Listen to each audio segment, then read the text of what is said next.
Welcome to another exciting episode of the $1 Million Peddlers. I'm Paper Guy. And I'm Mr. Magazine. And we were talking before the show, and we were talking, and God rest his soul, about your father. And that's news to you because you didn't know we were. Exactly, yeah.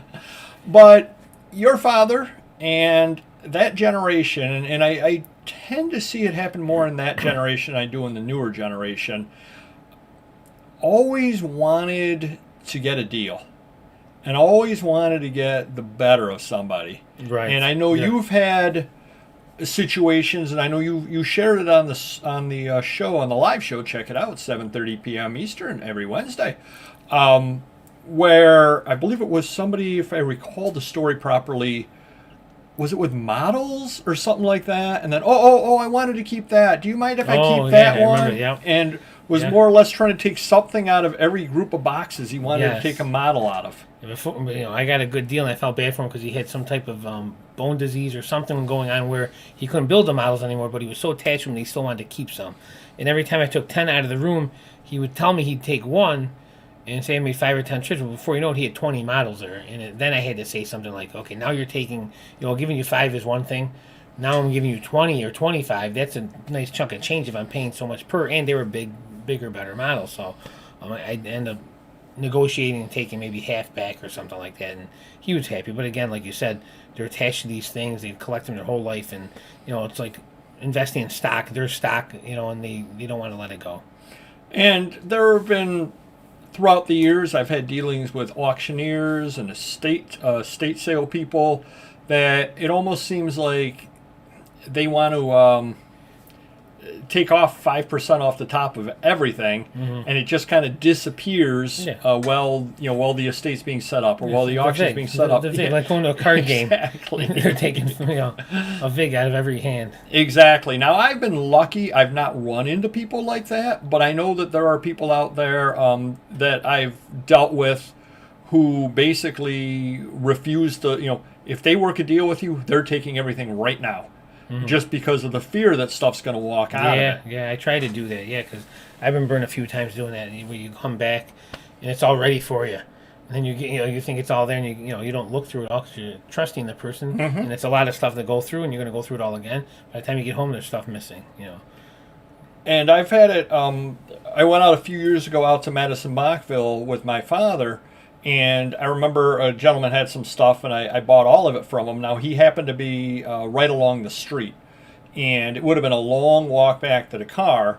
So I said, look, just leave the stuff here, because when I'm leaving, I can pull up, park, run across, grab the stuff, throw it in the car, and be on my way. Right. And that's a lot better than trying to carry 3 heavy boxes, a mile. Right. Come back, carry it a mile, come back, carry it a mile. And I remember my father saying to me, do you want me to wait here? And I'm like, what are you talking about? And he goes, well, you can go get the car and you can put the stuff in.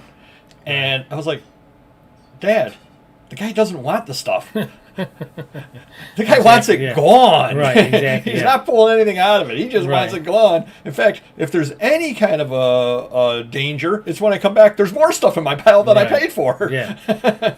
But that's where you kind of, after dealing with somebody and talking to somebody and knowing somebody, you kind of know, because there has to be a certain level of trust built up in the stuff. Right. If I come by your store and you're going to sell me all these comics, and I go through the comics and I see some really good comics in there, and you say, yeah, I'll have it all set up for you. Well, I'm basing the deal on those 20 comics. Sure. If I come back and 10 of those 20 are gone, I didn't get a good deal. No, exactly. And that's where you have to trust the person. You have to know what the situation is. Now, I tend to be with people that just want stuff gone. Yeah. Those tend to be the people that I deal with. They don't know, they don't care, they inherited they'll throw in stuff because they want it gone. You're helping them, saving them time, and effort. Yep. And that's the one thing of knowing who you're buying from. If you're buying from somebody, let's put it this way. If I'm buying from you and you inherited your mother's house and the attic's full of books, you're not pulling any books back. No. Because you want them all gone. Yep. So, in fact, again, like I said, if anything, I'll be coming by and you'll be like, oh, I saw the kind of books you were buying. I bought these other couple of boxes. Take these too. And you're going, no, I don't want those. Exactly. I left those there.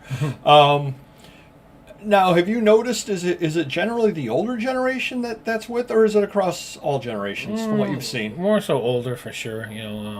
Like you said, they want to get the better end of a deal, or if they're selling their collection and they spent $100,000 over their lifetime, they don't want to sell it for half price. They want to sell it for as close to full retail as possible, which is never going to happen. And they'll sit on it for as long as they can, and at some point they just have to get rid of it. One way or the other. But if in their head, if it's worth 100 and you're giving them 40, in their head you're ripping them off. Yeah. So if they pull $10,000 worth of stuff back, you're still getting a very good deal in their head. Right.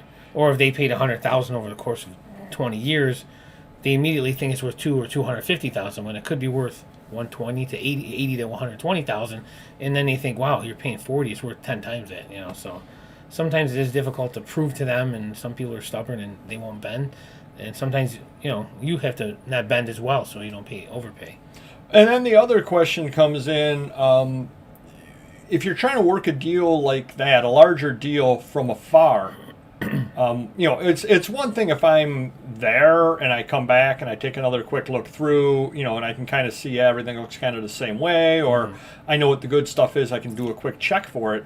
But how would you work a deal like that afar? Because, Yeah, it's tough. Definitely. Well, there was one, I told you we were trying to get out of Connecticut for 6 months. We drove down there, spent the whole day, videoed everything, had a deal in place. And then he wanted more money. I gave him, more for the, I gave him more that he wanted. Then he wanted more again. I said, enough is enough. Then he tried to break it down into different groupings. He was going to keep the cards, but he wanted to sell the junk at a flea market. And then he wanted to sell the memorabilia at a show. And then he wanted to sell me the magazines. And, I'm like, no, I want to take the good with the bad, because I don't just want to buy the magazines because I may be paying too much. You want too much for those. But if you give me the cards or this and that, it'll average out or something. And after 6 months today, we just tried. We just couldn't get it done. And you got to say no sometimes. Right. Which I know you don't tend to like to do, no, but yeah. Sometimes it was a happens. lot of money. I mean, it would have been a deal long term. But again, if we drove there again to pick it up and things were missing, then we would have wasted our time, and then we would have tried to negotiate it down. And would he have done that? I don't know.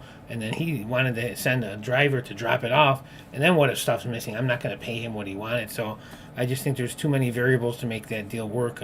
He was stubborn in his price, and I didn't want to pay more. And like I told him too, I go, something is only worth what you can get for it. So in 6 months, if your best offer on your magazine collection is $15,000, that's what it's really worth. I mean, that's what you can get for it. You can't wholesale, right. yeah. Wholesale. And he kept saying, "Well, I could sell this for $1,000 if this is graded." And it's the same argument we had months ago. I said, grading a comic, first of all, costs $50. So if you want to grade 100 of them, you're talking $5,000.